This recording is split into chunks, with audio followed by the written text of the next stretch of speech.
किवाड़ खोल देखो हम आए। विदुरानी के कान में जो स्वर पड़े, शब्द पड़े, हाथ ऊपर को ऊपर ही सोच रही है पहले नहाऊं कि किवाड़ खोल भेजो। फिर बेचारी कियो बोले नहानो धोनो तो घर की बात है, वो बाहर थोड़ी खड़े रहेंगे, मेरे यहाँ थोड़ी आए तो दुर्योधन के यहाँ आएंगे। वह समय में ते समय निकाल के दीन बंधु हमें दर्शन देवी को आए हैं, तो नहानो धोनो तो चलतो रहेगो, पहले ठाकुर को भीतर बुलाओ। गीले गीले वस्त्रन से दौड़ के गई, किवाड़ खोल दी, आओ लाला आओ।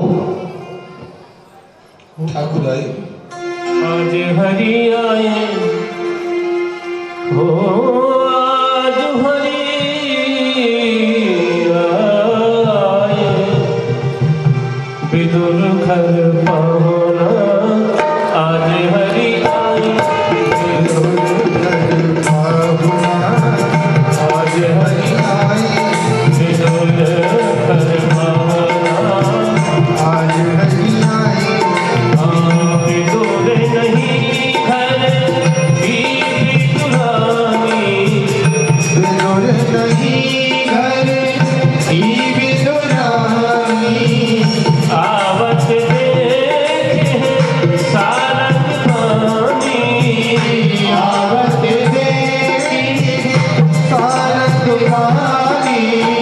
आप लोग भी चाहते भगवान हमारे घर में बनाइए ना, आवत देखे सारंग पानी, आवत देखे सारंग पानी। अंग समावै चिंता, अंग समावै चिंता, उजड़ कहा दिवाना, आज हरि आए विदुर घर पाहुना, आज हरि आए।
ठाकुर विराजे हैं।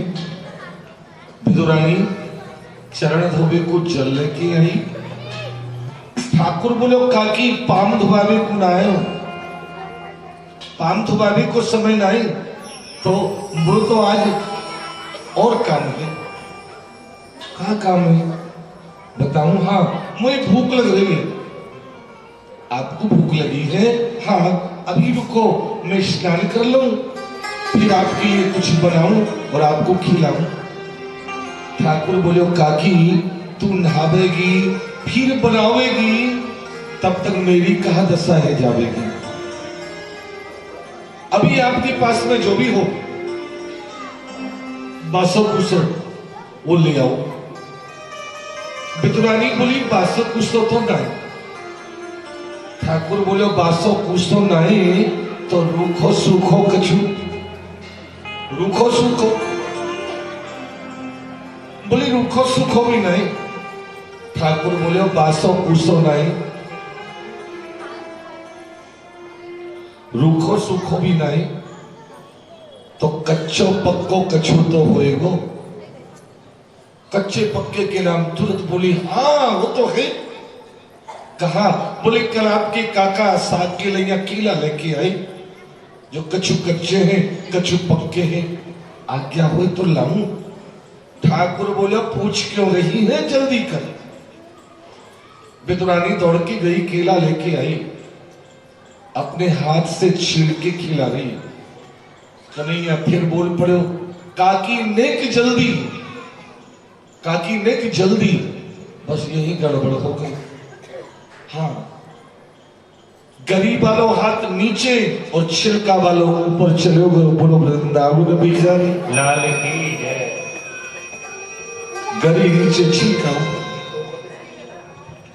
केला बड़े प्रेम से लाई। विदुर जी आए, द्वारकाधीश के रथ को कुटिया के द्वारे पर देखी, मन प्रसन्न। मेरे प्रभु आ गए, मैं यही दुर्योधन के कुचक्र के विषय में द्वारकाधीश को बताऊं। पर अंदर की झांकी जो देखी, स्तब्ध रह गए। बोले क्या हुआ है? विदुरानी को डांट लगा रहे, पागल हो गई। आज दुशासन का दिव्य महल जिनके स्वागत के लिए सज के तैयार खड़ा है, उसको छोड़ करके वो तेरी कुटिया में आ गई। 56 भोग आज जिनकी प्रतीक्षा कर रहे हैं, उन्हें छोड़ के वो यहां आ गए। और तुम पागल कैसे बैठी है और क्या कर रही है? जैसे सोते थे जागी विदुरानी, आप आ गए। हाँ देखो लाला आए, लाला आए हैं, लाला को भूख लगी, खावे को मांग रहे, मेरे पास तो कछु भी ना हो ना। तो कल आप जो केला लेके आए हैं ना, बस वही मैं लाला को खिला रही। विदुर जी बोले तू केला खिला रही? हाँ। गरी उठाई दिखाई, बोले गरी तो ये है, छिलका कहाँ है? अब यहाँ छिलका वहां छिलका, छिलका एक हूं नाई और गरी कोठे पड़ो। कहां गए छिलका? सब खिला दिए द्वारकाधीश को। क्या हो गया तेरी बुद्धि? जो डांट लगाई विदुरानी ठाकुर से लड़ पड़ी। काकी है ना, लड़ पड़ी। क्यों? आपके आने की खुशी में मैं तो भूल गई, आपके आने की खुशी में मैं तो भूल गई मैं कहां हूं, क्या कर रही हूं, कैसी। पर आप तो देख रहे हैं ना, समझ रहे। आप तो कह सके हैं कि काकी मुझको छिलका क्यों खिला रही है, केला खिलाना। क्यों नहीं बोले? ठाकुर जी बोले सच बताऊं? हाँ काकी तू प्रेम ते खवाए रही, मैं प्रेम ते खा रहे हो, तेरी सौगंध मुझको तो बड़ो आनंद आ।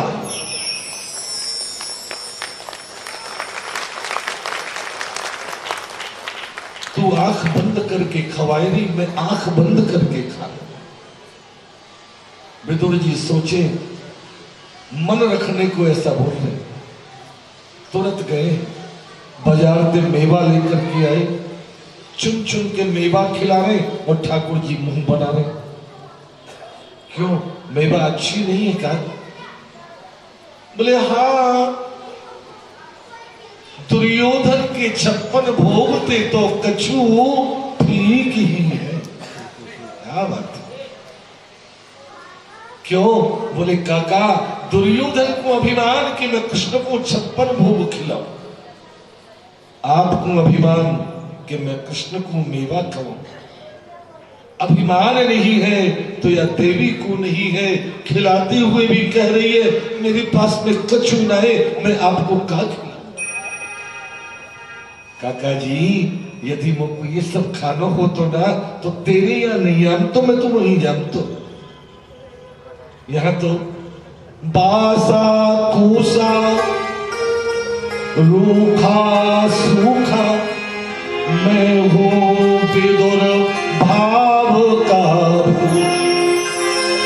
धन्य विदुर जी धन विदुरायन, भक्तन मान बढ़ाओ। आज हरि आयो विदुर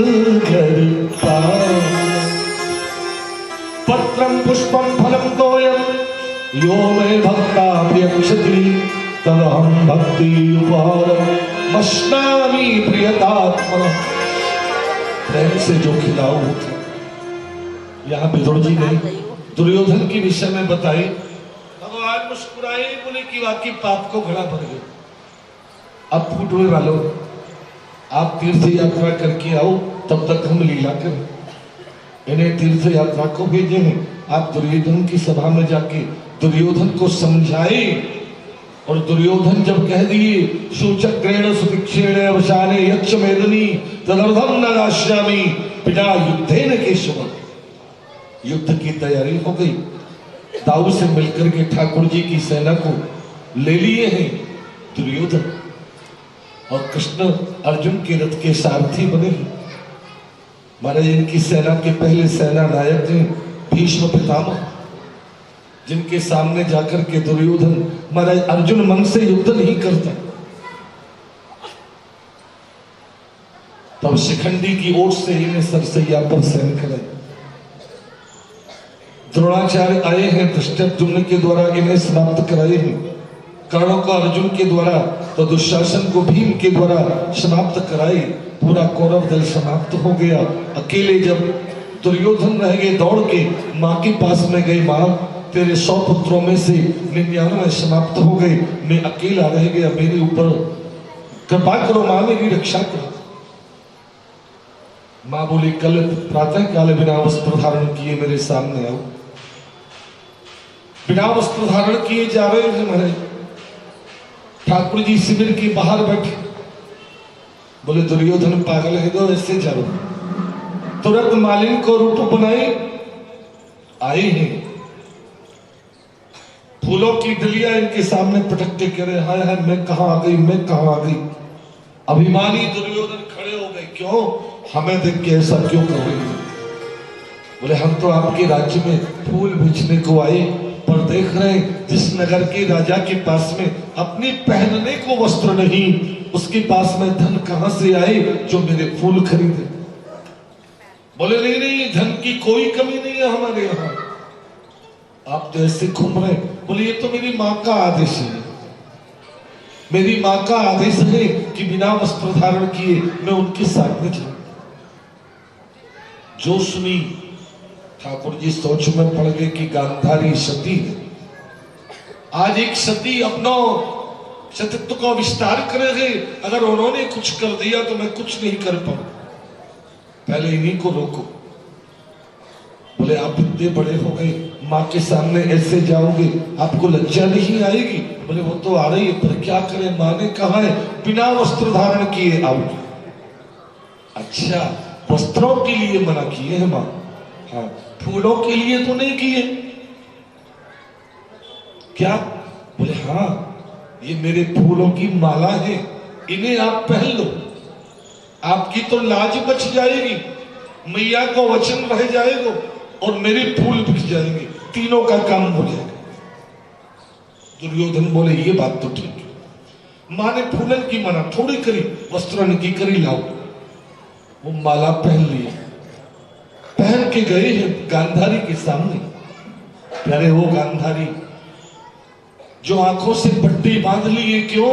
बोले परमात्मा ने मेरे पति को इस संसार को देखने की शक्ति नहीं दी, तो ऐसी दुनिया को हम भी नहीं देखेंगे जिसको मेरे पति नहीं देख पाए।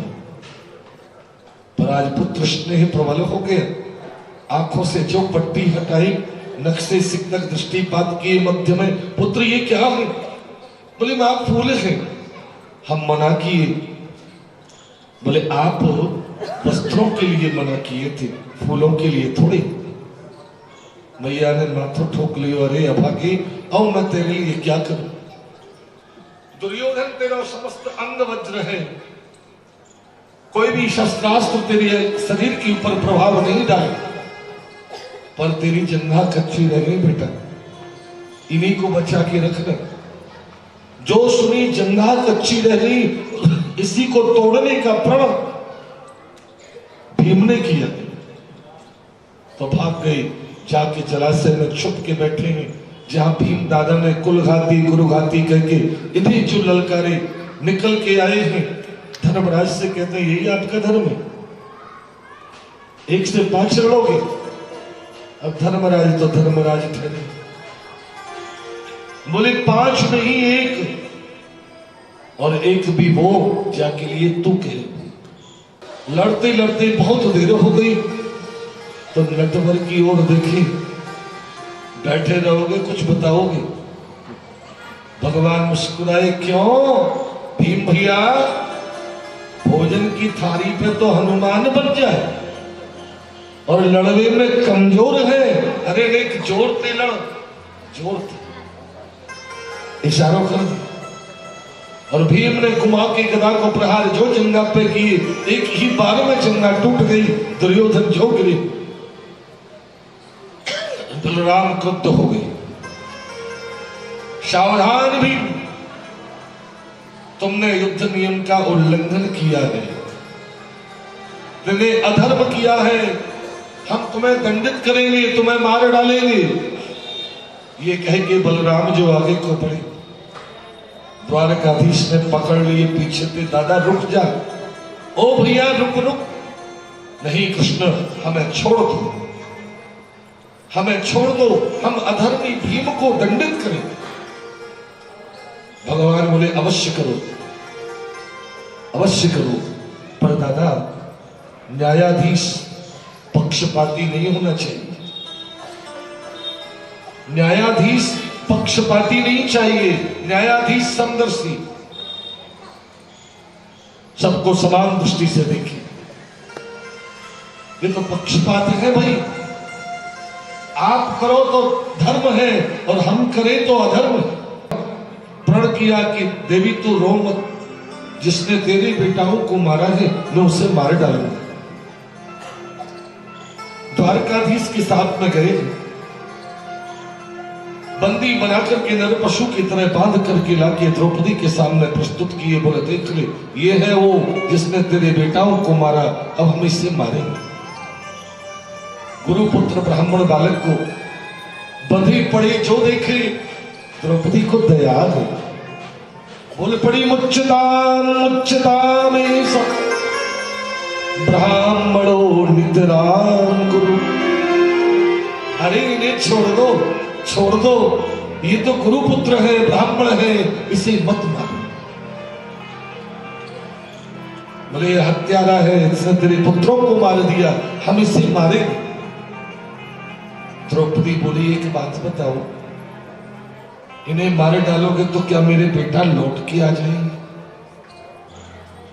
मेरे पुत्र तो लौट करके नहीं आएंगे, हाँ एक और मां की गोद सोनी हो जाएगी। हमने क्या बिगाड़ा आपका? जिन बालकों को स्नेह से पाल के बड़ा किया, सयाना किया, आज आपकी हठ धर्मदा के कारण वो सब के सब समर भूमि में सोए, हमारी गोद सोनी हो गई।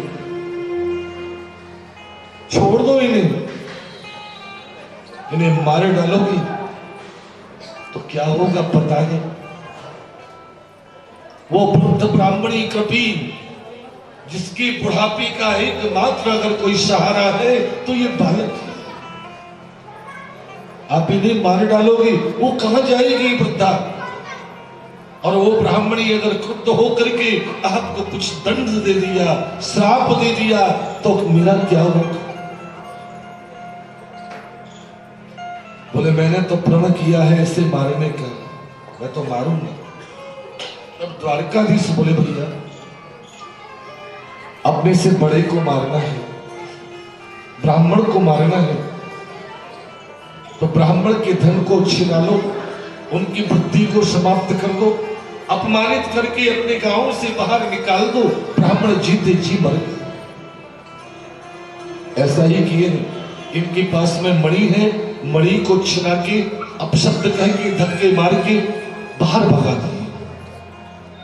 क्रुद्ध होकर के स्पर्धा मन बोले अब मैं पुरुवंश को समाप्त ही कर दूंगा। अभिमन्यु की पत्नी उत्तरा जो गर्भवती है, इनके गर्भस्थ शिशु के ऊपर ब्रह्मास्त्र का प्रयोग करते।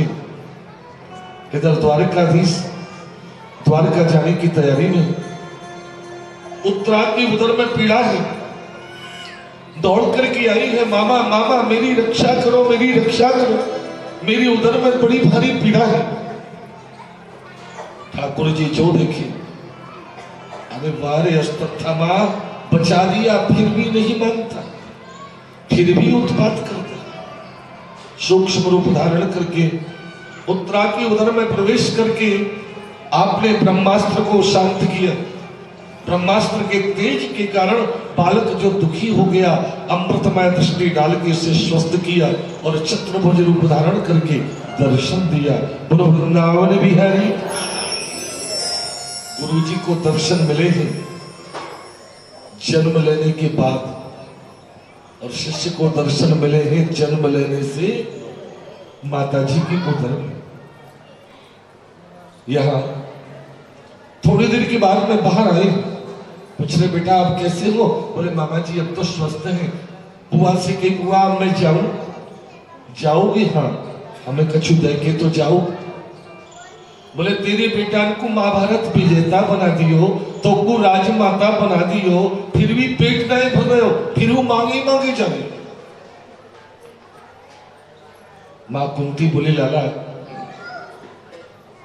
बहन बेटी बुआ, बहन बेटी बुआ, ये कितने भी समृद्ध क्यों ना हो जाए, कितने भी बड़े क्यों ना हो जाए, पर भैया भतीजन ते मागवे में तो अलग ही आनंद आवे हैं। बोलो वृंदावन। हमारा अधिकार है, हम तो तेरे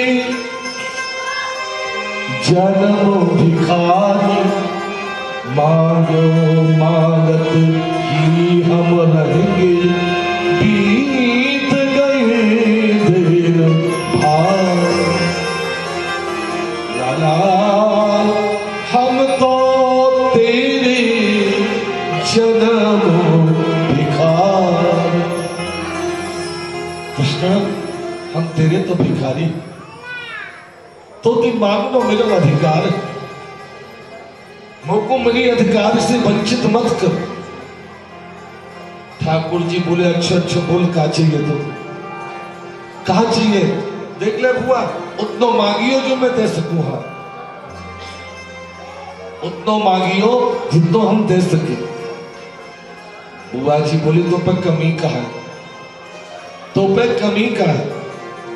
कृष्णाय वासुदेवाय देवकी नंदनाय च नंद गोप कुमाराय गोविंदाय नमो नमः। बिहारी अब ये स्तुति है या गाली है? कहो तो कह दे तेरे दो बाप है, तो गाली हो गई। पर बुआ जी गाली कितनी प्यारी दे रही है।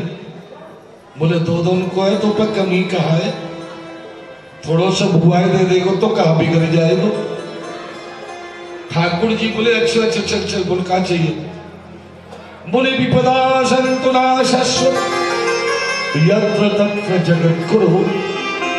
हे गोविंदो यदि मुझको देना है तो एक ही कृपा कर, मैं जहां भी रहूं, मैं जहां भी रहूं आपत्ति विपत्ति मुझको घेरे रहे, मुझको दुख चाहिए।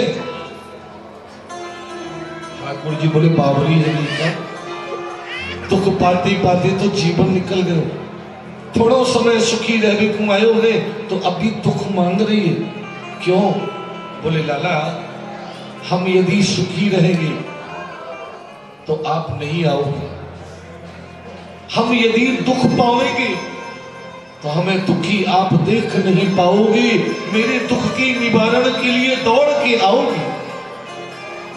वो सुख का ही काम को जाके कारण आप हमसे दूर हो जाओ, सुख से वो दुख श्रेष्ठ है जाके कारण, जाके द्वारा मनमोहन तेरी मोहनी माधुरी मूर्त के दर्शन दे।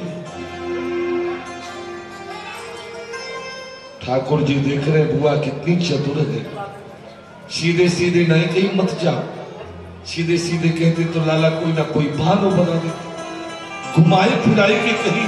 ठाकुर जी बोले तू ये मत मांगे, ले मैं तो जा ही ना रहे, जानो कैंसिल। क्यों? लाला को याद आ गई कि उत्तरायण हो गया, भीष्म सरसैया पे हैं, वरदान दियो है कि जास्त ने प्राण छोड़े उनको दर्शन दे। द्रौपदी के सहित पांडवों को लेकर के गोविंद आए, भीष्म के द्वारा उपदेश कराए। राजधर्म क्षत्रिय धर्म, क्षत्रिय का कर्म है अपनी प्रजा की रक्षा, गौ ब्राह्मण की रक्षा करना, धर्म की रक्षा करना, अन्याय का विरोध करना। अगर कहीं अन्याय होता है और क्षत्रिय वहां उपस्थित है,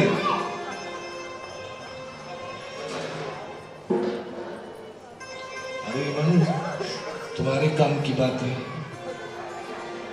क्षत्रिय हो भाई, जब इनकी बात आवे तो इधर उधर को देखना शुरू कर दे। गुरुजी हमने तो सुनी, क्षत्रिय का कर्म है अन्याय का विरोध करना। अगर कहीं अन्याय हो रहा है और क्षत्रिय उपस्थित है, शक्ति है, तो अन्यायी का संहार कर डालो, और नहीं है तो उस स्थान को छोड़ के चले जाओ। अन्याय अधर्म होते हुए क्षत्रिय को देखना नहीं चाहिए। सुनते ही द्रौपदी को हंसी आ गई, हंस पड़ी द्रौपदी। अब दो के बीच में कोई हंस जाए ना, थोड़ा अच्छा नहीं लगता। कौन हंसा, किसको हंसी आई? द्रौपदी बोली दादाजी क्षमा चाहूं, मेरे को हंसी आ गई। क्यों? बोले बस ऐसी। बोले ना, श्रेष्ठ कुल की कन्या, श्रेष्ठ कुल की कुल वधू अकारण ना तो बोलती है ना हंसती है। कोई ना कोई कारण है जो तेरे को हंसी आई, पता क्यों आई? बोले दादाजी ये पता नहीं है तो सुन लो। पर उपदेश कुशल बहु तेरे, और जी आचरहित नर ना घनी। दूसरे को बताने वाले तो बहुत मिल जाते हैं, पर उसको अपने में ढालना ये बड़ा मुश्किल पड़ जाता है। और आनंद तब आता है जब उस उपदेश को पहले स्वयं अनुभव करें, फिर उपदेश करें, तो अलग ही आनंद आएगा। समझ गए? एक बार मथुरा में एक पंडित जी कथा सुना रहे थे, और एक उधर यमुना पार की स्त्री रोज आ गई, वहां से यमुना पार थे दही लेकर के बेचने के लिए, मथुरा में दही बेच के जाई। अब एक दिन दही थोड़ा जल्दी बिक गए और वहां कथा हो रही, तो बैठ गई कथा में। तो महाराज जी सुना रहे, बोले कि भगवान के नाम में इतनी शक्ति है जो कि सुमिर सुमिर नर उतरहि पारा, कलयुग केवल नाम अधारा, और सुमिर सुमिर नर उतरहि पारा। भवसागर से पार हो जाते हैं, ठाकुर जी के नाम में वो शक्ति है। वो ग्रामीण अनपढ़ सी यमुना किनारे पर आई, सोच में लगी गुरुजी ने कही है कि राम नाम लेवे थे तो भैया भवसागर पार हो जाए। तो यमुना जी तो छोटी सी है, पहले यारी में देख लो पार हो कि ना हो। बस श्री राम जय राम जय जय राम, श्री राम जय राम जय जय राम करना शुरू किया, और वो गोपी यमुना पार हो गई। अब तो रोज को नियम बन गए, राम राम कहते आवे और राम राम कहते जावे। नाव की जरूरत ही नहीं है, बिना नाव के। अब कुछ दिन के बाद में सोची, महाराज जी ने गुरु जी ने तो मोह को बढ़िया मंत्र बता दियो, इतना खर्चा मेरा नाव वाले बच गए। अब जोड़ के इतने दिन के इतने पैसा, इतने रुपया, इतने आना, ऐसे भाई जोड़ के बोले काफी बचत है। नहीं तो क्यों ना महाराज जी को बुलाए कि अपने यहाँ भोजन करा दें, धन्यवाद दे दें, जो बचा है दक्षिणा गुरु जी को दे दो। नहीं बोले गुरु जी आज आपको न तो है मेरे यहाँ, मैं दही बेच के आऊं फिर चलेंगे। बोले ठीक है। गुरु जी भी तैयार हो गए, चलो भाई आई है। बोले चलो गुरु जी। पहुंचे हैं यमुना किनारे पर, अब संत ने मल्ला बुलायो। संत ने मल्ला नाव बुलाई। बोले गुरु जी नाव को क्या करेंगे? क्यों? अरे आप ही ने तो बताई नाम नाम के सारे भवसागर पार रह जाए, ये तो छोटी सी यमुना जी है। बोले तो? बोले गुरु जी मैं तो वाही दिनाते जाऊं। गुरु जी बोले झूठ तो नहीं बोल रही क्यों? बोले जाए के बताइयो। बस वो श्री राम करती हुई यमुना जी पे ऐसे चली गई जैसे साधारण रास्ता पे जाए, पार हो। अब बोले गुरु जी आओ। गुरु जी ने सोची शायद यमुना जी जम गई है तभी तो ये चली गई। जैसे यमुना जी में पांव रखियो कि गुरु जी तो डूब गए, समझ लो बोलो वृंदावन। फिर दौड़ की वापस आई। बोले लाओ गुरु जी मेरे हाथ पकड़ो। हाथ पकड़ के गुरु जी को वो ऐसे ही लगी जैसे स्वयं जा रही, समझ लो बोलो वृंदावन। तो मंत्र जाप मम दृढ़ विश्वास, मंत्र जाप मम दृढ़ विश्वास। हम जो नाम लेते हैं उस पर हमें भरोसा होना जरूरी है। राम राम तो सभी कहते हैं पर राम नाम पर भरोसा हो तब आनंद आता है। उपदेश अनुभव के बाद में करोगे अच्छा लगेगा। जब दुशासन भरी सभा में हमारे केस पकड़ के खींच के ले गया, एक अबला स्त्री को भरी सभा में अपमानित किया जाए, ये अन्याय नहीं है, ये अधर्म नहीं है। अगर ये अन्याय अधर्म नहीं तो आप बताएं कि अन्याय अधर्म क्या है, और यदि ये अन्याय है, ये अधर्म है, तो आप क्षत्रिय नहीं, आप वहां बैठे रहे। आप एक बार विरोध भी नहीं किए, एक बार बोले भी नहीं। दादाजी ये जो विनाश लीला है इसमें एक भूमिका आपकी भी है। क्यों? क्योंकि आप इस परिवार के बड़े। हमने आपसे प्रार्थना की, आपने एक बार भी विरोध नहीं किया। यदि आप एक बार दुशासन को डांट देते तो दुशासन का साहस नहीं कि द्रौपदी की तरफ आंख उठा के भी देख लेते। जिस घर के बड़े, जिस घर के बड़े अपने अधिकार को भूल जाते हैं वो परिवार पर ज्यादा दिन चल नहीं पाते। वहां तो महाभारत ही होते हैं, समझ लो बोलो वृंदावन में नहीं। यहाँ भीष्म ने बता दी अन्न दोष, स्थान दोष। ठाकुर जी की स्तुति करते हुए प्राण छोड़े हैं, इनका अंतिम संस्कार करा के आए हैं, भगवान द्वारका में पधारे हैं। समय पाकर के यहाँ उत्तरा के यहाँ बालक का जन्म हुआ। बालक बड़ा सुंदर है, नाम पड़ गया परीक्षित।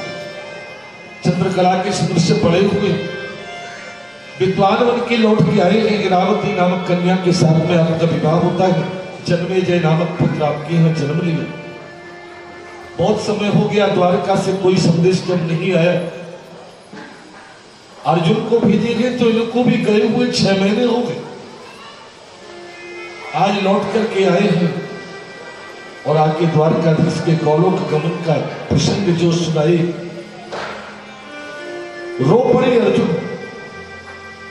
तब यहां युधिष्ठिर कहे, बोले रो, इस लीला के द्वारा हमारे लिए आदेश है कि अब हमारा समय भूतल पर समाप्त हो गया।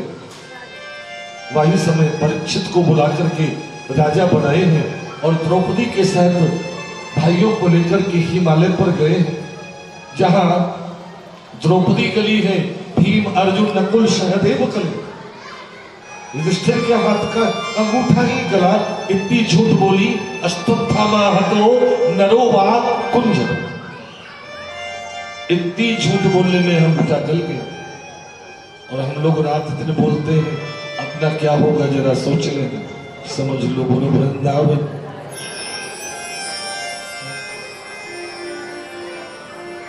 यहां परीक्षित राजा है, संपूर्ण पृथ्वी पर आपका साम्राज्य स्थापित हो गया। धर्मात्मा राजा है, सत्संग करते हैं। आज ब्राह्मणों ने कलयुग आगमन की सूचना दी। बोले कलयुग आ रहा है। बोले कलयुग क्या है?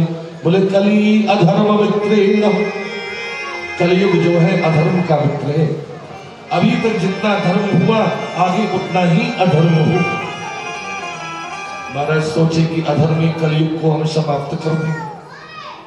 ये विचार करके तीव्रगामी अश्वरथ में जुतवाई कलयुग को ढूंढने को जा रहे। गंगा के किनारे पर देखा एक गऊ बैठी बैठी रो रही। महाराज रथ को छोड़ के आई, पूछी कौन हो आप, क्यों रो रही हो? आप बोले राजा मैं पृथ्वी हूं। अभी तक हमारे ऊपर द्वारकाधीश कृष्ण का साम्राज्य रहा, बड़े पुण्य कार्य हुए, बड़े धार्मिक अनुष्ठान हुए, बड़ा आनंद है। पर अब गोविंद गोलोक प्रस्थान किए हैं, आगे कलयुग आ गया। अभी तक जितना पुण्य हुआ आगे उतना ही पाप होगा। उस पाप को मैं कैसे सहन करूंगी? बस इसी बात का रोना है। आपने पूछी कहां है कलयुग? हम तो कलयुग को ही ढूंढ रहे हैं। बोले वो सामने हाथ में चमड़े को कोड़ा लिए कालो कालो व्यक्ति बैल को मारे हैं, वो कलयुग। और वो जो बैल है धर्म। धर्म के 4 पद सत्य शौच दया दान, 3 कलयुगों ने तोड़ दिए। अपंग हो गया धर्म। आज धार्यतीति साधर्म। आप चाहे तो सच बोले, ना चाहे तो ना बोले, चाहे तो पवित्रता से रहे, ना चाहे तो ना रहे। आप चाहे तो किसी पर दया करे, ना चाहे तो ना करे। आप चाहे तो किसी को दे, ना चाहे तो ना दे। कोई जबरदस्ती नहीं, वो धर्म हो गया। 4 दंड है मनुष्य के ऊपर, जानते हो ना? 4 दंड। राजदंड, चोरदंड, अग्निदंड और धर्मदंड। राजदंड हाउस टैक्स, वाटर टैक्स और ये तुम्हारे जो भी लगते हैं, इनकम टैक्स राजी से तो राजी से, और नहीं तो जबरदस्ती लिया जाता है। कोई चाहता है कि मैं इनकम टैक्स दे दूं। अभी हम कह रहे हैं ना कि हम बचाने का मंत्र बता देंगे, दुनिया लाइन लगा दे कि बताओ गुरुजी। कोई देना नहीं चाहता। कौन चाहेगा कि मेरे घर में आग लग जाए? आग लगनी है तो लगेगी, तेरे को तो बुझानी पड़ेगी। कौन चाहता है मेरी चोरी हो जाए? चोरों को चोरी करनी है वो तो करेंगे, तेरे को तो बचना पड़ेगा। ये 3 वो हैं जो बिना बुलाए आते हैं। एक धर्म है जो बुलाने से आता है। लक्ष्मी के सुत 4 है, 4 बेटा है लक्ष्मी के। लक्ष्मी के सुत 4 है, धर्म अग्नि नृप चोर और जेठ के अपराध पे 3 करे भड़को। बड़े को छोड़ोगे तो 3 परेशान करेंगे। समझ लो बोलो वृंदावन बिहारी, है ना? कल युग, कल किसे कहते हैं? कल माने यंत्र, युग माने समय। यंत्र का जो समय है वो कलयुग है। अब वो आपसे झूठ कैसे बुलवा देगा भाई? कैसे? वो आप लोग सब देख ही रहे हो, बताने की जरूरत नहीं है, सबके पास में है। एक तो सबके पास में है और 2 हो जाए तो अलग बात है। एक इधर बैठे, एक उधर बैठे, एक बाहर खड़े। हाँ हो गया टाइम, आ जाओ। अच्छा चलो। यशोधरा क्या समझ लिया? आज अर्जुन नहीं, आज बलराम नहीं, आज प्रद्युम्न अनिरुद्ध नहीं तो संकल हो गया। इधर देख, अर्जुन का पौत्र अभिमन्यु का पुत्र परीक्षित अभी यहाँ है, और मेरे रहते तू अधर्म नहीं कर पाएगा, तेरे को दंडित करेंगे। लाल लाल नेत्र की धनुष पर बाण चलाए, जो महाराज को देखे कलयुग दौड़ के आए कि पांव पकड़। बोले मैं आपकी शरण हूं, मेरे ऊपर कृपा करो, जीव दान दो। अब कोट विप्र पद लागी जाऊ, और आई शरण तजी नहीं पाऊं। शरणागत हुई, क्या करूं? बोले ठीक है, तेरे को मारेंगे नहीं, और तू मेरे राज्य से बाहर निकल जा। कहां जाऊं? पृथ्वी के कोने कोने पर आपका राज्य, मुझे तो यही कहीं दे दो। तो 4 स्थान दिए हैं, मधुशाला, पदशाला, द्यूत ग्रह और वेश्यालय। 4 जगह पे रहे। बोले सब ऐसी ऐसी, एक आध कोई बढ़िया वाले भी दे दो ना। तो स्वर्ण में स्थान दिया है सोने में। स्वर्ण में जो स्थान दिया तो स्वर्ण का नाम बदल के सोना। सोना, जिसके पास सोना कभी नहीं सोना, और जो पड़ेगा सोना, सोना पड़ेगा खून। अशांति है अभी। और महाराज ने जो मुकुट पहने हैं वो स्वर्ण का है। बस कलयुग में प्रवेश किए, धर्मात्मा राजा की बुद्धि को घुमाए हैं, निरीह वन्य जीवों को मारे हैं। और पानी प्यास लगी तो शमीक मुनि की कुटिया पर चले। ऋषि समाधि में हैं, आपने जल याचना की, महाराज ने ही सुनी। तो क्रुद्ध होकर के एक मृत सर्प इनके कंठ में डाल के चले गए। इनके पुत्र श्रृंगी को जब ये ज्ञात हुआ तो उन्होंने श्राप दे दिया, इत लंघित मर्यादो तक्ष कहा सप्त में। जिसने मर्यादा का उल्लंघन करके हमारे पिताजी को अपमानित किया है, हम श्राप देते हैं आज के दिन उन्हें, आज के 7वें दिन उन्हें तक्षक दंशन करे। परीक्षित को मारे, तीनों लोगों में हाहाकार मच गया। परीक्षित को जब ज्ञात हुआ, श्राप को सिरोधार किए, पीले वस्त्र धारण किए, पुत्र जन्मेजय को राज्यभार सौंप करके गंगा के किनारे पर पहुंचे हैं। परीक्षित को श्राप की खबर जंगल की आग की तरह पूरे ऋषियों में फैल गई। अरे परम धर्मात्मा राजा परीक्षित को श्राप लगे, आज के 7वें दिन तक्षक दर्शन करेगा, चलो उनके दर्शन करके आओ। क्या पता ऐसे धर्मात्मा राजा के दर्शन का सौभाग्य पुनः जीवन में प्राप्ति हो कि ना। ऋषि मुनि आए, राजा को उपदेश करते हैं। राजा सबसे एक ही प्रश्न करते हैं कि म्रियमाण पुरुष को क्या करना, जिसे मरना उसे क्या करना। सभी अपने अपने उपाय बताते हैं, पर जो भी बता रहे हैं वो लंबे बता रहे, अल्प समय का नहीं बता रहे। क्या करें?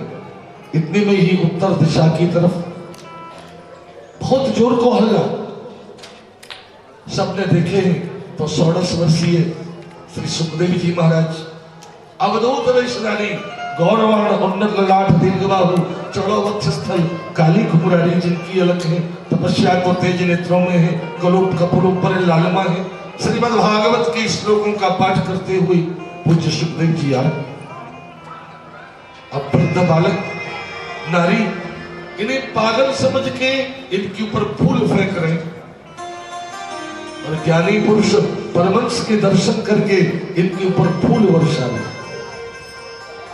वो अज्ञानी धूल और ज्ञानी फूल, और ये धूल और फूल दोनों को एक भाव में लेकर के, ना धूल का कष्ट है ना फूल का आनंद है, अपने रस में चले आ रहे हैं श्री सुखदेव जी महाराज।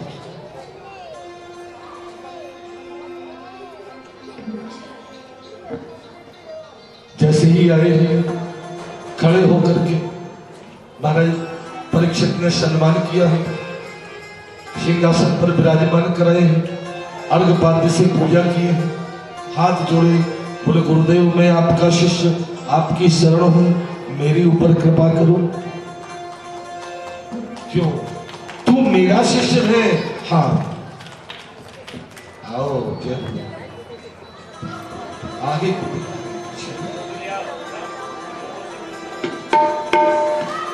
जय श्री राधे, जय जय श्री राधे, जय जय श्री राधे। आओ सभी आए धीरे धीरे, पहले मुख्य द्वार से पूजन कराए। हमारे और भी जिनका मैं नाम नहीं जानता सभी हमें पूजन करें, पत्नियों के सहला करके सकते भगवान का।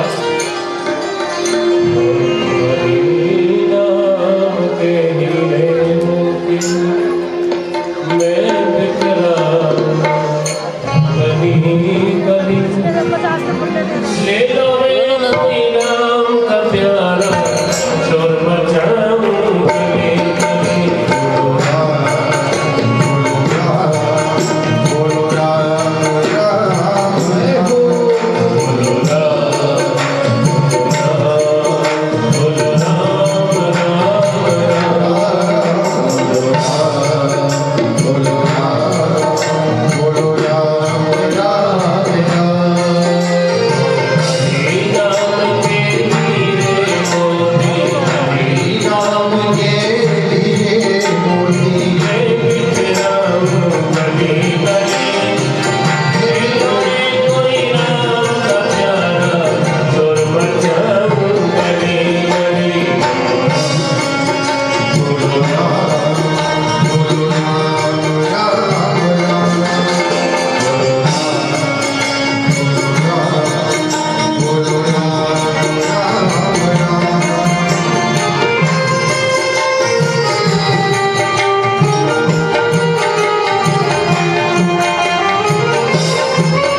पापियों को पाप से है तारने।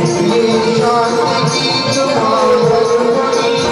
पापों को मिटाने वाला, हरी दर्द कराने वाला, हरी दर्द कराने वाला, हरी दर्द कराने वाला। ये सुख करनी है दुख भरनी, ये दुख हरनी है दुख हरनी। प्रभु की महिमा की आरती, पापियों को पाप से तारती।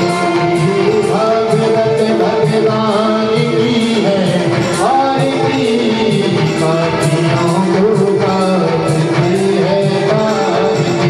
ये मधुर बोल सतपंथ खोल, परमार्थ बताने वाला, बिगड़ी को बनाने वाला, बिगड़ी को बनाने वाला, बिगड़ी को बनाने वाला। ओ श्री राम यही घनश्याम यही, श्री मधुसूदन की आरती, पापियों को पाप से तारती। भागवत भगवान की है आरती, पापियों को गाती है गाती। कर्पूरगौरम करुणावतारम संसारसारम, सदा वसन्तं हृदयारविन्दे, त्वं भवानि शरणं नमामि। तमेव माता जगत्मातमेव, तमेव बन्धो जगन्मातमेव, तमेव विश्वा जगन्मातमेव, तमेव सर्वं ममैव देव, त्वमेव सर्वं मम देव देव, तमेव सर्वं मम देव मम देव देव।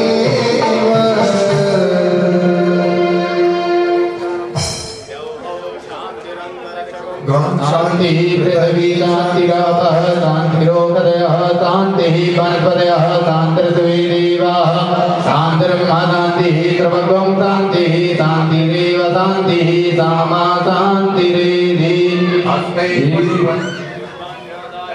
ओम जगने नरनामाय जनन्तदेवा तानि धर्माणि प्रथमान्यासन्तो तेहनागं महिमानः सचन्तपूर्वे शाद्याः सन्ति देवा।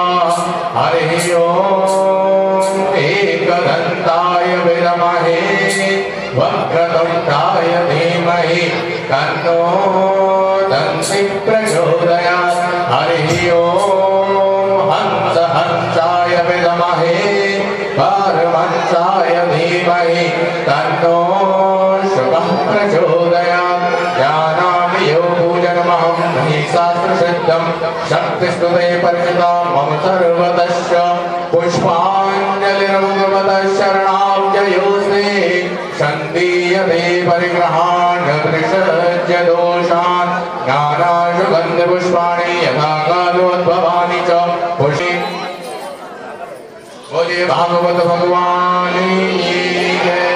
जय महाराज की। धर्म की अधर्म का प्राणियों में विश्व का गौ माता की गौ माता की गौ माता की सत्य सनातन धर्म की जय जय श्री राधे। आप लोग सभी श्री राम जी की प्राप्ति इन्हीं का आशीर्वाद से हुई। जय जय गरुड़ राज सूर्य, जय महेश मुखचंद्र चकोरी। और श्री रुक्मिणी जी को भी हमारे श्री बांके बिहारी की प्राप्ति भी इन्हीं के आशीर्वाद से हुई। तो कल सभी आप लोग आएंगे। कल यहाँ पर शिव पार्वती विवाह पहला उत्सव शिव पार्वती विवाह होगा। आप बड़े प्रेम से आएंगे और विवाह में सम्मिलित होंगे, कन्यादान करेंगे सभी माँ पार्वती के लिए। उनका आशीर्वाद होगा तो फिर आगे और भी सुंदर कन्यादान की कथा आएगी, जैसे रुक्मिणी मंगल की कथा है। ये सब माँ पार्वती जी की आशीर्वाद की कृपा का ही फल है। तो कल पार्वती जी का विवाह होगा भगवान शंकर के साथ में। तो आप सभी आएंगे कन्यादान लेकर के। अब आइए प्रेम से भजन सुनते हुए, प्रणाम करते हुए और आप लोग प्रस्थान करेंगे।